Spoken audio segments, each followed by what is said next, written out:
सभी नहीं कर पाते हैं, और जो करते हैं उन्हें भगवान अगर सिलेक्ट करते हैं, चुनते हैं अपने कामों के लिए, तभी वो कर पाते हैं। तो आज इस धरती पर नशा को खत्म करने के लिए, नशा के विरोध में अगर ये चलाया गया अभियान अगर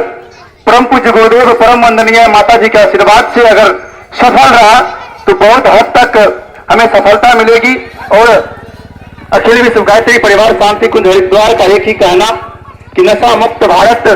भारत ही नहीं परम पूज्य गुरुदेव वंदनीय माता जी का 80 देशों में जो जन जागरण चल रहा है कि मनुष्य में देवत्व का उदय और धरती पे स्वर्ग का अवतरण का बहुत ही सराहनीय काम परम पूज्य गुरुदेव के आशीर्वाद से चल रहा है। आज वही उसी का छोटा सा रूप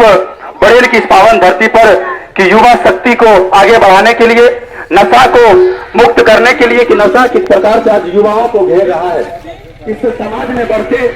नशाखोरी के चलते आज युवा अपने आप को किस हाल से गुजर रहे हैं। अगर एक युवा से पूछे